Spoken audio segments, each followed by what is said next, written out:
Bonjour à tous, je suis heureux de vous retrouver aujourd'hui sur ma chaîne pour une vidéo consacrée aux préfets en France. N'hésitez pas à vous abonner à ma chaîne, à mettre un pouce et à partager cette vidéo autour de vous. Bon visionnage. Les préfets sont les représentants locaux de l'État sur le territoire français. Comme l'a affirmé l'écrivain Stendhal, le gouvernement, dans les départements, c'est le préfet.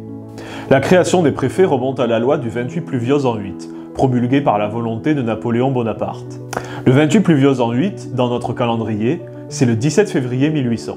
D'ailleurs, Lucien Bonaparte, le frère de Napoléon, a déclaré en 1800 en s'adressant au nouveau préfet « L'influence de vos travaux peut être telle que dans quelques mois, un voyageur parcourant votre département pourra dire avec émotion « Ici administre un homme de bien ». De nos jours, le rôle des préfets est confirmé au niveau juridique par l'article 72 de la Constitution du 4 octobre 1958.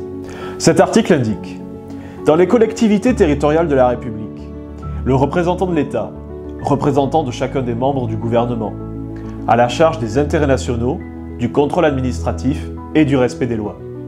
Le préfet est nommé par décret du président de la République, pris en Conseil des ministres. Dans le département dans lequel il est nommé, le préfet apparaît comme le garant de la sécurité sous toutes ses formes. Sécurité routière, sécurité publique, sécurité sanitaire, sécurité alimentaire. Le préfet est aussi l'un des garants du bon fonctionnement de la démocratie. En effet, le préfet organise les élections locales et s'assure de leur bon déroulement. De plus, le préfet a autorité sur les services départementaux de l'État. Ces services sont par exemple la gendarmerie, la direction départementale de la protection des populations ou encore la direction départementale de la protection sociale. L'autorité du préfet sur ces services a été affirmée par le décret du 14 mars 1964 et consolidée par le décret du 10 mai 1982. Ainsi, dans le département, le préfet dispose de nombreux pouvoirs. Cependant, les préfets doivent changer de département tous les 2 ans. Ce faible laps de temps sert notamment à garantir la neutralité des préfets par rapport aux élus locaux. À titre de comparaison, les maires restent en place beaucoup plus longtemps, puisque la durée d'un mandat municipal est de 6 ans. Dans l'exercice de leurs fonctions, les préfets sont aidés par des sous-préfets. Le sous-préfet peut être le directeur de cabinet du préfet ou le secrétaire général de la préfecture. Le sous-préfet peut aussi être en poste dans une sous-préfecture. En effet, chaque département est divisé en arrondissements préfectoraux qui sont chacun administrés par une sous-préfecture. Il faut savoir par ailleurs que dans chaque préfecture, un sous-préfet assure 24 heures sur 24 la permanence de l'État, notamment pour pouvoir garantir une réponse rapide des pouvoirs publics en cas de crise. Il existe aussi des préfets de région. La fonction de préfet de région a été mise en place à partir de 1964.